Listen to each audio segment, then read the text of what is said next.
Mas no programa de hoje a gente vai fazer um destaque interessante sobre um ano específico, né, do século passado.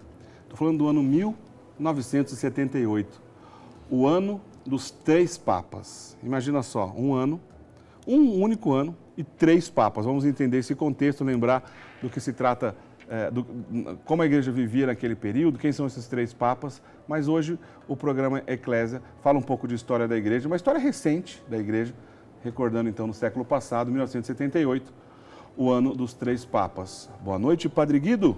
Boa noite, Diácono Eric, e boa noite para cada um de vocês, prezados amigos que nos acompanham pelas imagens da rede século XXI. É sempre bom conhecer um pouco mais a história também, né, que honra e dá um grande prestígio à igreja no mundo no decorrer dos séculos, né? Eventos que marcaram a presença de tantas pessoas que hoje nós até veneramos como santos e santas, exemplos maravilhosos que nos estimulam a dizer sempre o nosso sim para Deus. Por isso, fizemos este estudo, né, sobre no ano 1978, que se caracterizou dentro da história da igreja porque tivemos o governo de 3 papas, né? Não é uma coisa que a gente vê todo santo dia, Padre Guido. Não. Mas eu já pergunto de cara para o senhor. Foi o primeiro ano na história da igreja onde aconteceu isso? No único ano ter 3 papas? Não, Diácono Eri, pelo contrário, aconteceu 13 vezes. 13 vezes? 13 vezes no decorrer de 2000 anos de história. É mais um pormenor. Teve uma vez, no ano 1276, que tivemos 4 papas no mesmo ano. Puxa vida, mais até. 4. O Papa Gregório X, Inocêncio V, Adriano V e João XXI. Quer dizer, todos ali com um papado curtinho. Muito curto, exato, né? Agora, papas legitimamente constituídos pela Igreja, porque se nós quiséssemos abrir um capítulo a respeito daqueles que nós hoje chamamos de antipapas, ou papas que não foram eleitos legalmente, no ano 1500, no tristemente famoso século XVI, eu sou italiano, Diácono Eric, somente na Itália havia 5 papas ao mesmo tempo. O senhor está falando do episódio do papado de Avignon, Padre Guido? Exato, quando o Papa estava em Avignon também, né, que muitos cardeais não gostaram, elegeram outro Papa, e foi necessária a constituição e a celebração de um concílio, o Concílio de Constança, para acabar com toda esta desordem, né? Agora, estes papas que nós estamos contemplando foram todos eleitos legalmente, com o pontificado válido. São papas legítimos, portanto. Exato, né? Repito, 13 vezes aconteceu de ter 3 papas no mesmo ano e uma vez 4 papas no mesmo ano. Interessante. Bom, só para ficar bem claro, quando o senhor se refere a um antipapa, significa um papa que não foi eleito de maneira válida. Perfeito. Né? Portanto, não é considerado como papa. Nessa linha sucessória que eu disse aqui no início, ou seja, de São Pedro até o Papa Francisco, dando um total de 266 papas legítimos. Esses antipapas não estão nessa lista, né? Não está nesta lista. Inclusive, se os senhores um dia tiverem a possibilidade de visitar alguma cidade da Itália, no batistério da Catedral e Basílica de Florença, tem no túmulo do Papa João XXIII. João XXIII não é o Papa que hoje é santo. Não é o São João XXIII. Não, é o antipapa. Puxa vida. Que mandou fazer um túmulo, ele mesmo ainda vivo, uma coisa fabulosa, está enterrado lá no batistério da Basílica de Santa Maria Novella, chamado na Catedral de Florença. Quer dizer, em 2000 anos de história, houve alguns momentos complicados. O papado de Avignon é um desses, o senhor já falou aqui em outras ocasiões, um período onde o Papa sai de Roma e vai viver na França, né? E aí essa confusão, um Papa legítimo por um lado, aí o Papa morre, elege-se um outro em Roma e ao mesmo tempo outro na França. Quer dizer, tivemos problemas na história do papado. Mas, Padre Guido, mesmo com problemas na história do papado e crises, né, nesse ministério de São Pedro, né, dos sucessores de São Pedro, houve na história da igreja algum papa que precisou reverter algo relacionado à fé e à moral que outro papa errou no passado? lembrando as palavras do nosso Senhor Jesus Cristo, que prometeu que as portas do inferno não iriam prevalecer sobre a igreja. Do ponto de vista da fé e moral, foi preciso, mesmo quando não tivemos papas tão santos assim, vamos assim chamar, foi preciso revogar algo relacionado à fé e à moral? Não. Bela a sua pergunta. Não esqueçamos, meus amigos, que a igreja é, por sua natureza, santa, porque o fundador dela é santo, é católica, apostólica, romana, e entregue às pessoas, mesmo que a pessoa humana não se comporte bem, isso não desabona a santidade da igreja. Certo. Portanto, a igreja é santa, mesmo formada por pessoas pecadoras. Não vamos falar, não é uma coisa bela falar do mal de ninguém, mas sabemos que na história até da mesma igreja tivemos até grandes autoridades que não se comportaram bem. Isto aqui, mas de fato não podemos considerar, não digo isolados, mas não atingiram, né, a santidade da mesma igreja, que é chamada a santificar-se cada vez mais. Eu gosto sempre do exemplo de Dom Estevão Bittencourt, né? O grande teólogo brasileiro Dom Estevão Bittencourt, beneditino, que ele dizia que se tiver uma barra de ouro que for conduzidas por mãos sujas, né, ao final do percurso, aquela barra de ouro não perde seu valor. Ela pode estar suja por fora, mas continua sendo ouro. E assim ele fazia uma alusão aos líderes da igreja que ao longo dos séculos não tiveram uma vida exemplar. Né? Perfeito. A barra de ouro sempre se manteve lá, né, Padre Guido? Exato, né? Olha, não esqueçamos que até o autor do mal trabalha, digamos assim, até dentro da mesma igreja. Aquela frase que o diácono acabou citando, que as portas, né, do paraíso não prevalecerão, né, isto é, contra assim, a cilada do demônio. As portas do inferno não prevalecerão. Exato. Né? Isto é, nós podemos enfrentar qualquer problema da parte do mal e mostrar até a nossa fraqueza humana, mas aquela que é a santidade da igreja não se pode mexer, porque o seu fundador é santo, é o nosso Senhor.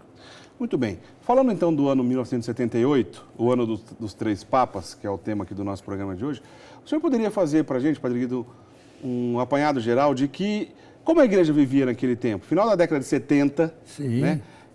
Já fazia um tempo que o Concílio Vaticano II tinha terminado. Como é que se encontrava o ambiente dentro da igreja naquele período, Padre Guido? Olha, o Vaticano II renovou a igreja, mas também tem que olhar o lado, digamos assim, da crise que se gerou devido a esta renovação da igreja, né? Na vida consagrada, na vida religiosa, na vida sacerdotal. E o Papa que enfrentou esta crise foi o Papa Paulo VI, que hoje é reconhecido como santo. É o primeiro aqui da nossa lista de três papas. Exato. Papa Paulo VI. Sim, porque foi ele que veio falecer no mês de agosto, né, do ano 1978, né? Certo.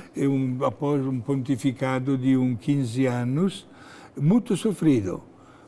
Aliás, falando dele à distância de anos, podemos quase que dizer que foi um Papa muito esquecido pelo povo. Podemos dizer, até uma expressão mais forte, Padre Guido, foi um Papa injustiçado? Injustiçado, criticado também, não foi compreendido. E dentro até da sua estrutura de pontífice, as notícias que chegavam quase que diariamente de desistência de pessoas consagradas deve ter criado na vida dele digamos assim, um mal-estar. Teve até que excomungar até o bispo, né? Um bispo Lefebvre, por exemplo, foi excomungado pelo Papa Paulo VI.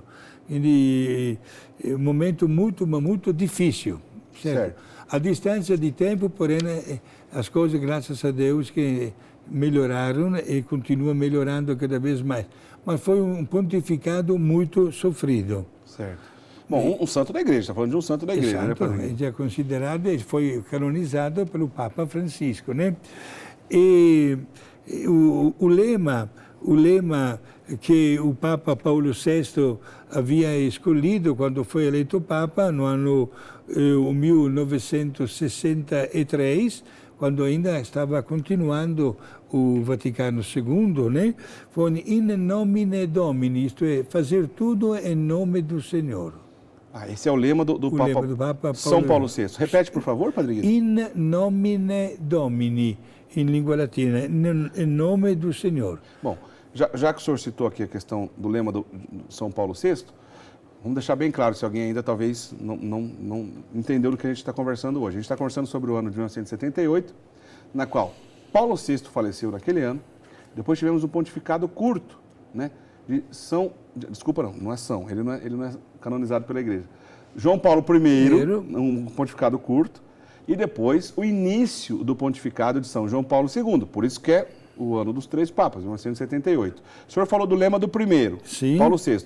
Já emenda para a gente o lema dos outros 2, Padre Guido. Ok, mas antes um pequeno pormenor que o senhor deixou escapar. Pois não, Padre Guido. João Paulo I, era somente 34 dias, não é santo, mas está correndo o processo de canonização dele.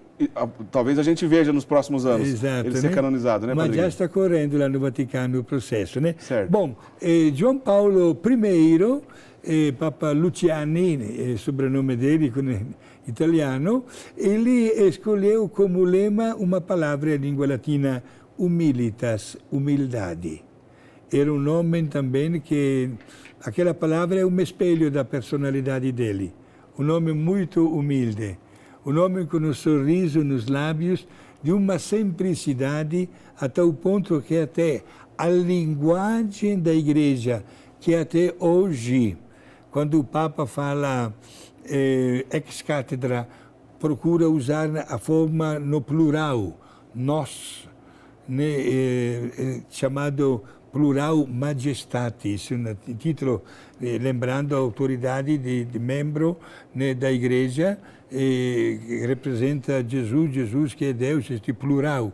Ele, na sua humildade, Papa João Paulo I, naqueles poucos discursos que ele fez, não deixou nenhum documento escrito, ele usa a palavra eu, não a palavra nós. Olha que interessante. Sim, uma profunda e tremenda humildade.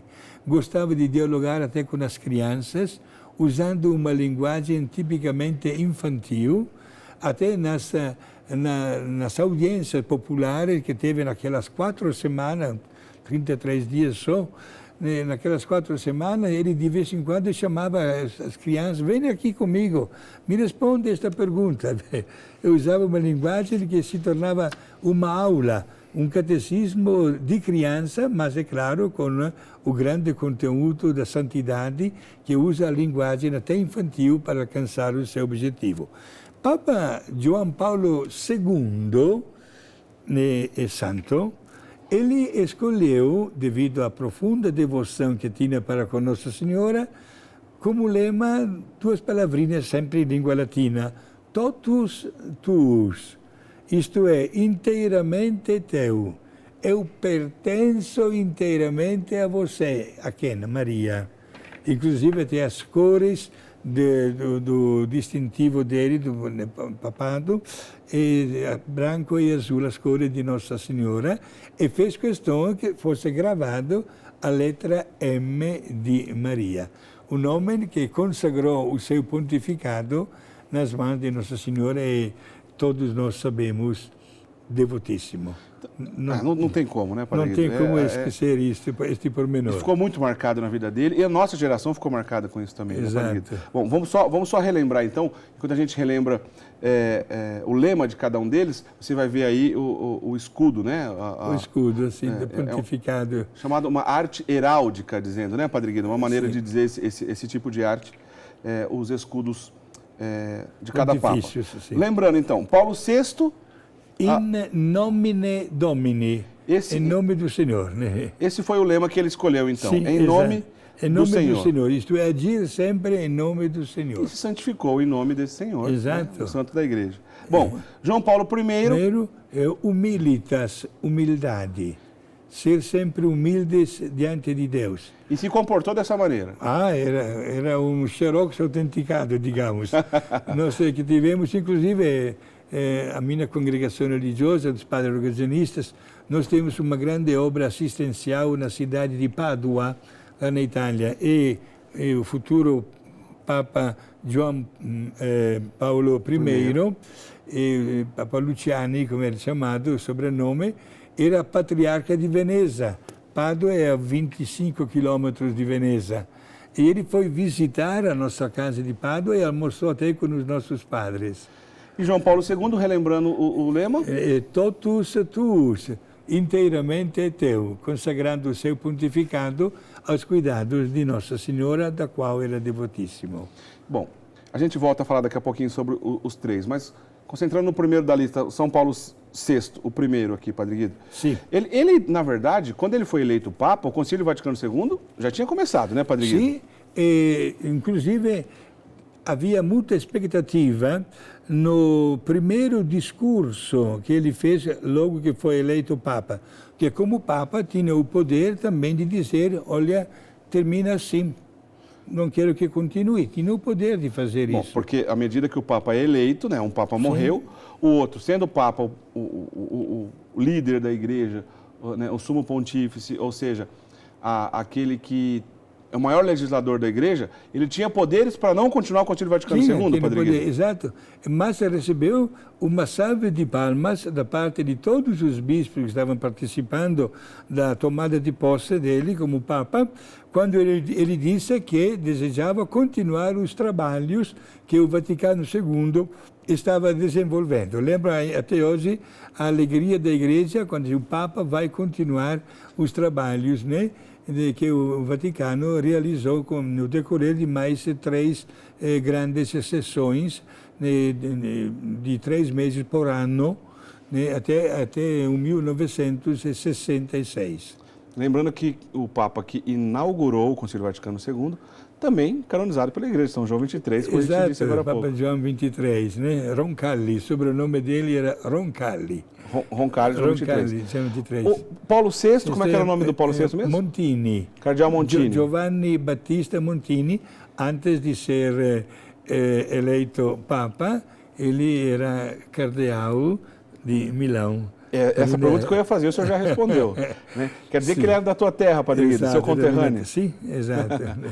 Então, ele foi bispo de Milão. De Milão, né? Sim, da minha terra. Inclusive, quando foi coroado Papa, a coroa que foi colocada na cabeça dele e que ele depois doou aos pobres, certo? A antiga tiara papal. A tiara, exato, foi um presente da população dos fiéis de Milão. Deram este presente para ele. Depois ele achou por bem devolver-o em valores para ajudar os pobres da Itália. Inclusive, no primeiro ano do pontificado de Paulo VI, os pobres, centenas de milhares, repito, centenas de milhares de pobres que estavam na cadeia, tiveram o almoço de Natal, né, graças a este gesto do Papa Paulo VI.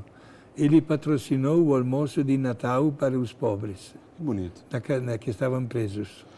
Nós já falamos aqui em outras ocasiões sobre Paulo VI, né? Fizemos um programa dedicado a ele, mas é sempre bom lembrar. A gente está falando de um Papa, né, Padre Guido, que começou a ter um tipo de relação diferente. Primeiro com os meios de comunicação social, porque era um período que as rádios, as TVs tinham mais alcance, estavam se modernizando, tinha condições de, quando o Papa fizesse um discurso, por exemplo, a informação chegava muito mais rápido, né, para todo mundo. E outra novidade do papado de Paulo VI foi as suas viagens missionárias, né, Padre Guido? Foi o Papa que visitou vários países. O primeiro Papa que visitou a Terra Santa também foi ele, né? Não esqueçamos, que deu o famoso abraço ao patriarca ortodoxo Atenágoras. Foi quando ele soltou aquela frase, né?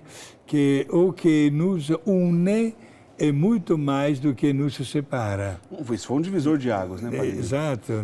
Depois de tantos séculos de uma separação traumática e dolorosa entre os membros da Igreja Ortodoxa e os católicos, pois em 1054, faz muito tempo, 1054, aconteceu o grande cisma do Oriente, quando os ortodoxos se separaram da autoridade de Roma e ficaram cada um na sua igreja, onde a autoridade máxima é só o bispo, né? Até hoje é assim, existem 14 igrejas ortodoxas espalhadas no mundo, mas a aproximação de Paulo VI foi algo histórico, né, Padre Guido? Foi algo de extraordinário.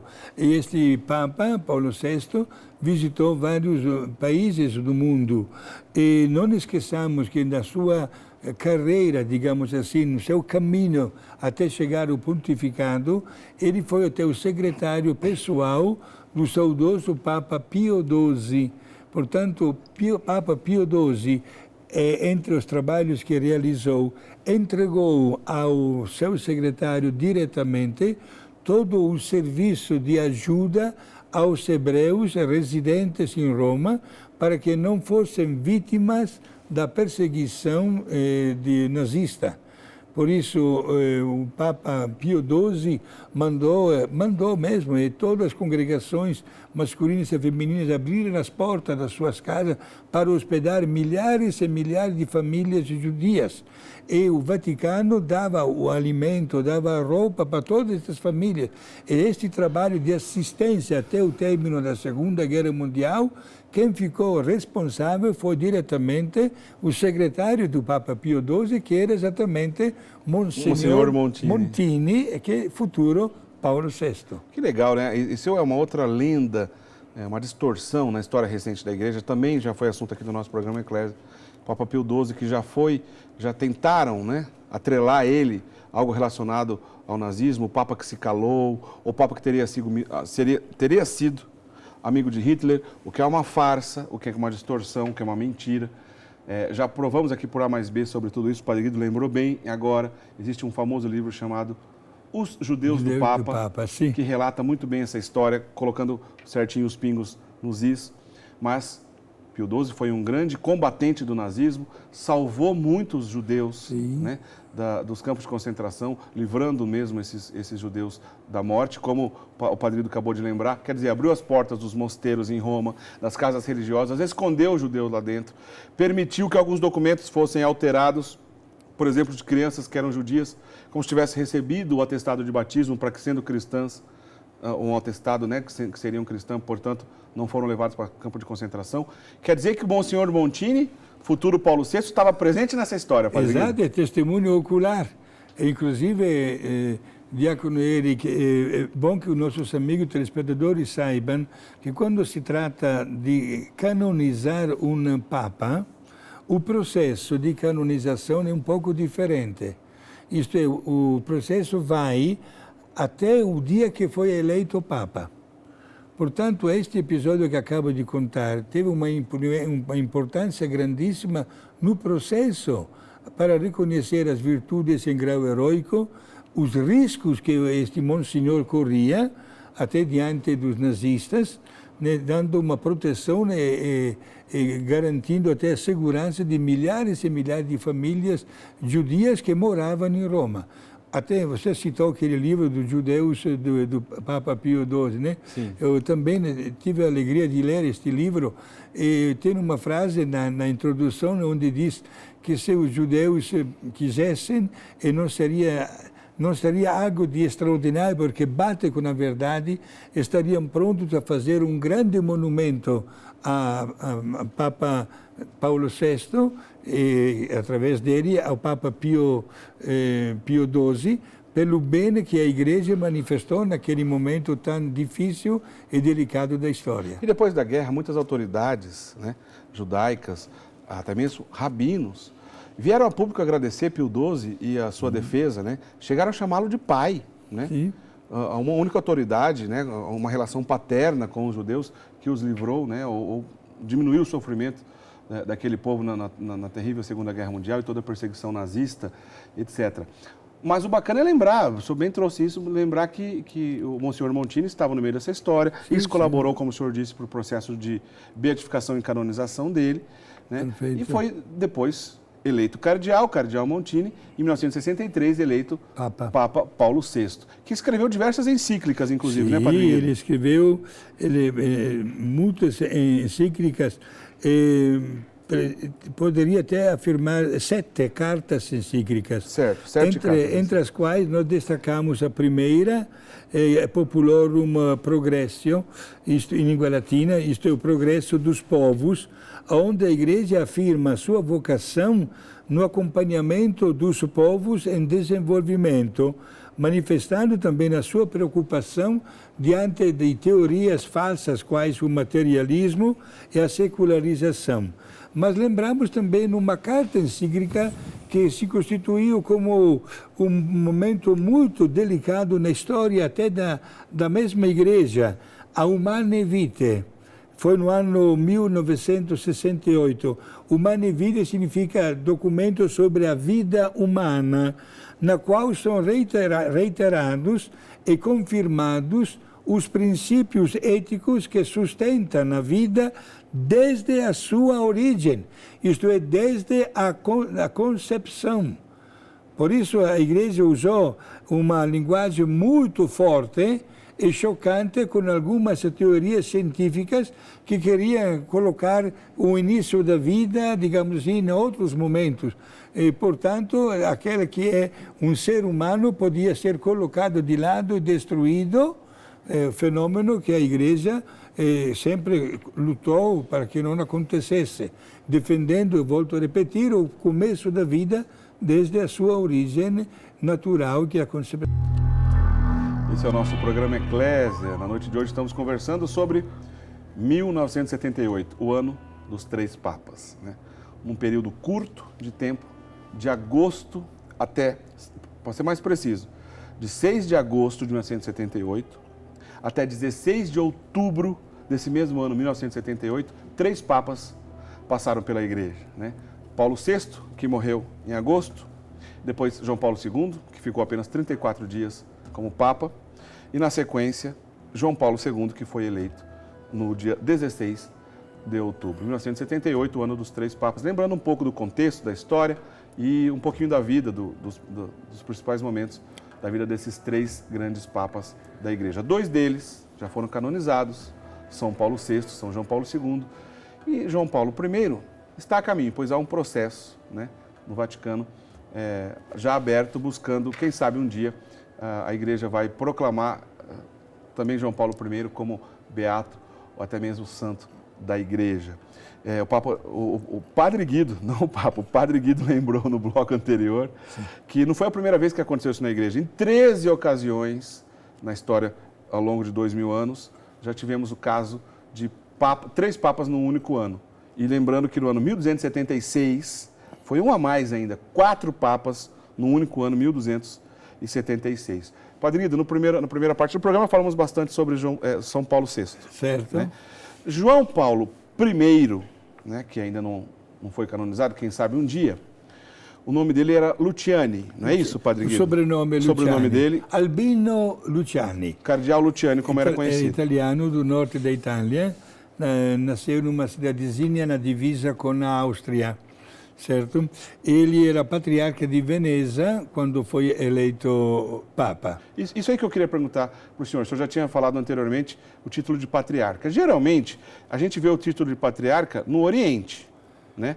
Mas no Ocidente mantém alguns casos, como é o caso de Veneza, sim, como é o caso, por exemplo, de Lisboa, o patriarca de Lisboa. Só para o entendimento aqui do nosso público, tem alguma diferença entre um cardeal e um cardeal patriarca? É um título, em primeiro lugar, um título de honra, né? Patriarca, vem da palavra pátria, patriarca é pai, digamos assim, como se fosse um responsável superior a um grupo de cardeais. Na Itália temos exatamente Veneza, cidade de Veneza, patriarca da cidade de Veneza. Agora estão nascendo mais títulos também em outros países, para ter como um ponto de apoio de uma autoridade entre os cardeais em determinados países. Sim. No Oriente, entre os cardeais dos ritos orientais, a gente vê isso em algumas ocasiões. Por exemplo, o cardeal responsável pela Igreja Maronita, né, Dom Bechara Pedro, né, tem o título de patriarca, o patriarca maronita, né, isso no rito oriental. E tem outros patriarcas orientais. No Ocidente, Poucos lugares mantiveram o título. Veneza é um desse caso, Sim. Lisboa é outro caso. Até pouco tempo, Jerusalém, tinha o patriarca latino de Jerusalém. Agora, me parece, se não me falha a memória, que não usa mais esse título de patriarca. Na prática, é um bispo, né, Padre Guido? Os ortodoxos usam também de patriarca, né? Até hoje nós temos de Alexandria, temos de Moscou, etc., de outras... Lembrando a tradição litúrgica que pertence, né? Perfeito, né? Agora, Luciani chegou a ser eleito Papa e uma pessoa de grande expectativa, não era, como se diz, papável na opinião do povo, né? Aliás, isso quase sempre acontece, né? Dizem que quando uma pessoa está muito, entra no conclave com muita fama de que será o próximo Sim. Papa, acaba não acontecendo. E na prática, Padre Guido, até que isso é verdade, né? Exato. Aconteceu exatamente com ele, que se apresentou com muita humildade como legítimo sucessor, né, do Papa Paulo VI e pronto a governar a Igreja, pedindo muita oração da parte dos fiéis. E naquele mês que ele governou a Igreja, 34 dias somente, ele deu um show do que o lema que ele havia escolhido batia exatamente com a verdade. Era um nome muito simples, muito modesto, até bastante silencioso, mas quando se encontrava com as pessoas, tinha sempre um sorriso nos lábios. Aliás, ficou conhecido como Papa do Sorriso, não ficou? Exato. Papa Paulo VI era conhecido como o Papa dos braços levantados. Certo. Gostava muito de fazer este gesto. Ao passo que Papa João Paulo I, o Papa do Sorriso. Naquelas poucas semanas do seu pontificado, ele não escreveu nenhum documento, nenhuma carta, nenhuma exortação apostólica, não deu tempo. Mas era uma grande expectativa pela Igreja. De repente, como nós sabemos, e parece que foi dia 29 de setembro de 1978. A morte dele? A morte dele. 28 de setembro. 28, né? Ele tinha o hábito de tomar um cafezinho bem quente no primeiro momento do seu dia a dia. E uma religiosa que cuidava dele, inclusive quando era cardeal em Veneza, que cuidava dele, sempre preparava o cafezinho. Ele entrou no aposento, mas entrou porque ela bateu e ninguém respondeu. Quando o Papa gostava muito de acordar cedo. Certo. E o Papa estava morto com o livro da Bíblia nas mãos. A abajur, a lâmpada acesa, significa que tinha morrido durante a noite. E de coração, sabemos, meus amigos, que ele sofria muito de coração e que tomava vários remédios por ordem do médico, como nós chamamos hoje, controlados. Certo. O Papa, portanto, obedecia cegamente às diretrizes dos seus médicos, né? E nasceu uma grande polêmica. Lendas, né? Ou lendas que, às vezes, até hoje continuam distorcendo, digamos assim, a verdade, sobretudo porque o Vaticano não permitiu que fosse feita autópsia sobre o corpo do Papa João Paulo I, né? E foi declarada a morte por motivo para uma parada cardiorrespiratória. E hoje está correndo, inclusive, volto a repetir, o processo de canonização também dele. Eu disse no bloco anterior 34 dias, mas para ser mais preciso, ele ficou 33 dias como Papa, né? Exatos 33 dias como Papa. Um dos pontificados mais curtos da história. Não foi o mais curto da história, mas foi um dos mais curtos da história, né? O Albino Luciani, então João Paulo I. Um pormenor, Padre Guido, não era muito costume, até esse momento, que os papas, quando assumiam o seu pontificado, escolhiam um nome, né? Até hoje é assim, mudam de nome, escolhem um novo nome. Não era muito comum, até esse momento de João Paulo I, que o nome fosse composto. Sim. Né? Mas tem um porquê que ele escolheu João Paulo, né, Padre Guido? Ele mesmo fez questão de comunicar, porque esta pergunta que o diácono Erg está fazendo, foram várias pessoas em uma das 4 audiências que ele teve naquele mês, único mês do seu pontificado. Por que escolheu o nome de João Paulo? ele disse porque queria conjugar a bondade do Papa João XXIII, que hoje é santo, com a sabedoria e o discernimento de Papa Paulo VI. Olha que legal. Por isso juntou. Ed è interessante, adiantando o nosso tema, que também o Papa que veio logo em seguida continuou. Manteve a tradição. Manteve a tradição, diciamo sì, todo mundo conhece, né? Grande santo, João Paulo II. Quer dizer, João Paulo I homenageou os seus dois antecessores, portanto, os dois santos, João XXIII e Paulo VI. Exato. Né? E João Paulo II, o outro santo também continuou a homenagem depois. Mas João Paulo I, né, nessa novidade, né, que inaugurou esse nome composto aí na igreja, que foi bonita essa tradição, temos que lembrar um outro detalhe da vida dele, pois num período de mais de 400 anos na história da igreja, só havia papas italianos. Ele é o último dessa lista até hoje, Padre Guido. Foi. O último dessa lista, porque mais de 400 anos de papa, se não me engano, havia um papa holandês, que era o Adriano. Papa Adriano, né? Adriano, um papa holandês, depois 450 anos, mais ou menos, né, Padre Guido? 450 anos de papas italianos. E o último dessa lista até hoje foi justamente João Paulo I, porque da sequência tivemos um polonês, um alemão e agora um argentino. Um argentino, né, Padre Guido? Exato. Estou rindo porque na Itália, Diácono Eric, quando por 400 e mais anos, quando chegava o momento de receber a notícia da eleição do Papa, o provérbio que circulava até hoje em Roma era o seguinte, língua italiana: lo vogliamo romano o al manco italiano. Traduzimos para português: queremos que o Papa seja romano, de Roma, ou, se não for romano, que seja italiano, mas não queremos um Papa de fora. Era assim. Mas os últimos Papas, né, vieram de longe, e olha quanto bem que estão fazendo a Igreja, né? Portanto, só temos que louvar a Deus também por isso. Mais um detalhe ainda de João Paulo I, lembrando que durante o pontificado ele não era chamado de João Paulo I, apenas de João Paulo. Assim como hoje o Papa Francisco, que pela primeira vez escolheu o nome Francisco na história da Igreja, é chamado apenas de Papa Francisco. Um dia na história futura, se por alguma razão um Papa no futuro escolher o nome de Francisco II, aí sim chamaremos o atual Papa Francisco de Francisco I. Mesma coisa aconteceu com João Paulo. João Paulo era o primeiro, era só Papa João Paulo. Quando tivemos na sequência o Papa João Paulo II, aí sim passamos a chamar ele de João Paulo I, para diferenciar. Para encerrar, Padre Guido, nas mensagens de João Paulo I, nas curtas catequeses que ele teve, além do destaque à importância da pobreza evangélica, a gente vê também uma catequese relacionada ao uso da propriedade. Né? E aqui eu lembro, Padre Guido, a Igreja concorda com a propriedade privada? Sim, exato, porque, em primeiro lugar, Diácono Eric, tem um fundamento bíblico.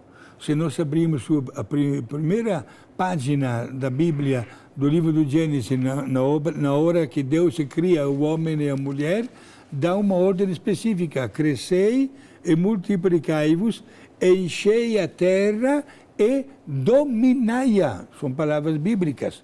Ter o domínio da terra é bíblico. Certo? Portanto, por que a autoridade da Igreja? Porque estavam acontecendo abusos, porque os direitos que são garantidos pela lei de Deus estavam sendo desprezados.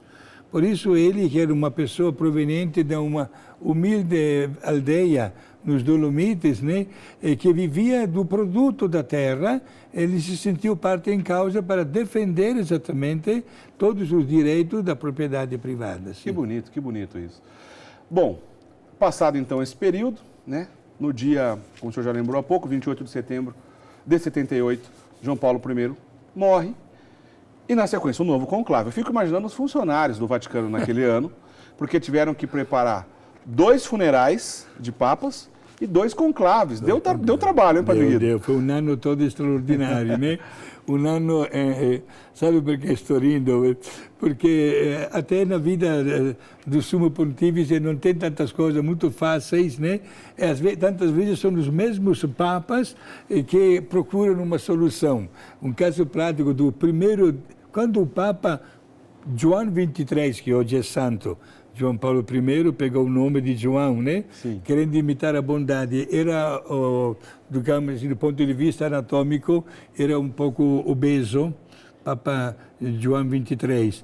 Quando ele foi levado naquela chamada sedia gestatória, aquele trono portátil, né? Que na Praça de São Pedro, para receber a coroação de Papa, a um certo ponto, dizia o ritual, que hoje não existe mais, o cortejo parava 3 vezes. E um cardeal acendia uma vela com um estopim, dava uma chama e soprava, apagando a vela e dizendo: Santo Padre, em língua latina, sic transit gloria mundi. É assim que passa a glória do mundo. Isto é, não seja sujeito, pelo amor de Deus, às coisas do mundo que passam. São alegrias que de um momento para o outro passam. Por 3 vezes, para lembrar até a humildade que o Papa deve ter. Quando o cortejo parou pela primeira vez, o Papa, o cardeal acendeu e soltou esta frase. O Papa João XXIII perguntou para o seu secretário: qual é o salário destes homens que estão me carregando? O secretário respondeu para o Papa: Santo Padre, este é um assunto, não responde, sim, não interessa o senhor saber. O Papa respondeu para o secretário: não, porque o meu predecessor era Pio XII, era magro. E, portanto, devido ao aumento do peso, o Papa mandou dar o aumento de salário para aqueles funcionários. Muito justo, né? Muito justo, Padre Guido. Veja só. Lembrou bem aí dos trabalhadores funcionários do Vaticano, que é, obviamente, uma estrutura grande, muitos funcionários, para que consigam levar com tanta beleza e dignidade as celebrações lá que acontecem no Vaticano. Bom, dia 16 de outubro de 1978, o segundo conclave daquele ano, o terceiro Papa daquele ano, 1978, o ano dos 3 Papas. Então, como eu disse agora há pouco, só para deixar bem claro, né? O último Papa não italiano tinha sido no ano de 1522, que era de origem holandesa, o Papa Adriano VI. Né? Adriano VI, um holandês, Papa. Depois, 400 e tantos anos de Papas italianos. João Paulo I, o último dessa lista italiana até hoje. Né? Depois, na sequência, pela primeira vez, um Papa polonês. Padre Guido, a Polônia foi um símbolo de todo o século XX, sofreu com os regimes totalitários do século XX. Por um lado, sendo invadida pelo Hitler, por outro lado, os russos, liderados por Stalin, 2 malucos, 2 sanguinários, 2 assassinos, seja Stalin ou então Hitler. Com a Polônia dividida no meio, um país que sofreu muito com isso, que depois de se livrar do problema do nazismo, continuou durante muito tempo sob o regime comunista, enfim, sofreu demais diante disso. O símbolo do século XX, vamos dizer assim, de toda essa história é a Polônia. E, de repente, um Papa polonês, né? A providência de Deus sempre belíssima e perfeita, né, Padre Guido? Não devemos colocar limites a esta divina providência. E este homem veio exatamente para apresentar um capítulo novo na história. Jovem, dinâmico, foi apelidado, inclusive, o atleta de Deus, né? Que gostava de se identificar, sobretudo, com os jovens. Um homem incansável, 4 vezes visitou o Brasil. Não esqueçamos que a viagem pastoral mais cumprida foi justamente a nossa, aqui no Brasil, né? Quando ele veio ao Brasil, que ficou quase 15 dias. Na década de 80, né? 80, foi a primeira vez, você lembra ainda o entusiasmo e o fervor do povo, já se passaram quase 40 anos, mas a alegria e a emoção foi demais. Onde a gente lembra, quando ele foi chamado pela primeira vez, de João de Deus, o povo cantava a bênção João de Deus. Exato, por todas as capitais por onde ele passou, de Manaus até Porto Alegre, gente, naquela festa. Lembro que não se encontrava mais ônibus à disposição para levar as pessoas ao encontro. Como também lembro, digamos assim, o ciúme, usava a palavra ciúme, também cai muito bem. O ciúme dos catarinenses, eu estava em Santa Catarina, na cidade de Criciúma, porque por 2 vezes o Papa passou por cima de Santa Catarina, mas não desceu. Ele foi para Porto Alegre, foi para Curitiba, mas não veio Santa Catarina. É um tamanho do país como o Brasil, de medidas continentais, ele tinha que ficar aqui um ano para fazer... Dar satisfação a todos, né? Um homem, porém, que se identificou muito bem com o povo de Deus.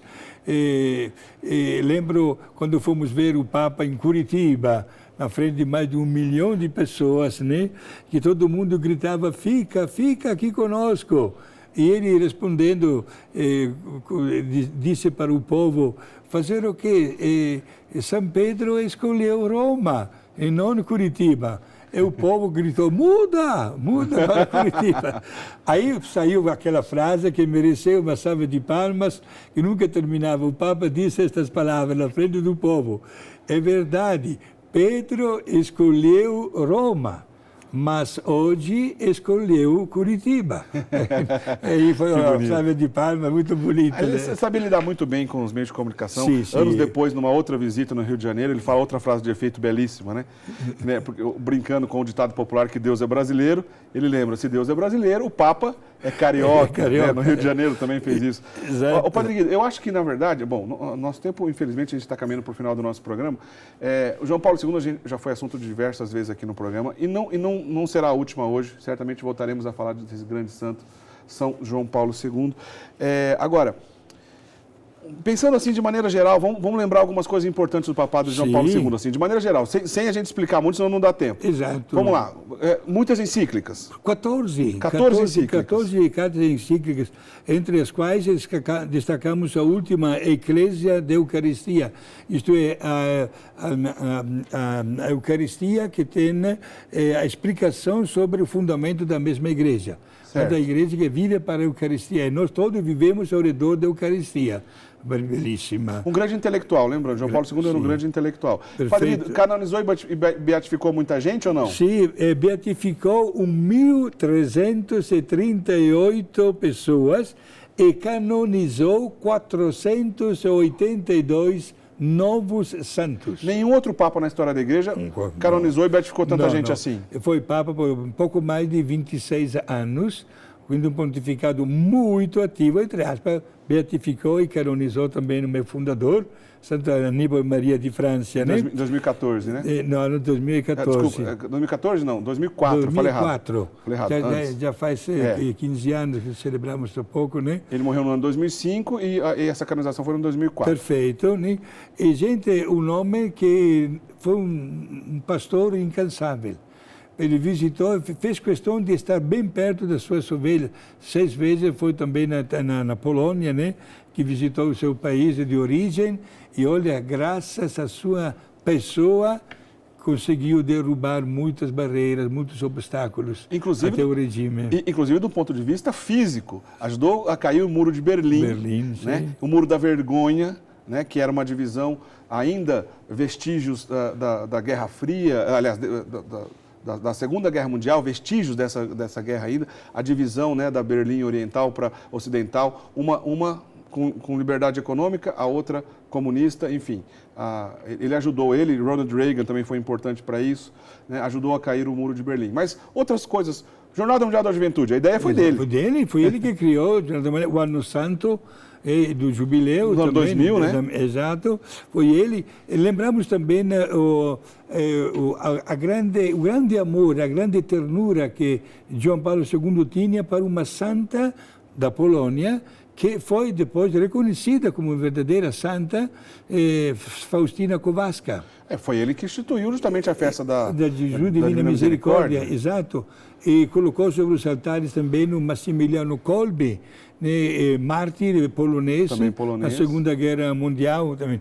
Portanto, gente, estamos diante de uma pessoa verdadeiramente incansável, mostrando todo o seu amor para a Igreja, que ele soube governar até o fim. Nosso diretor está chamando aqui uma atenção de uma coisa que talvez não tenha ficado tão claro, né?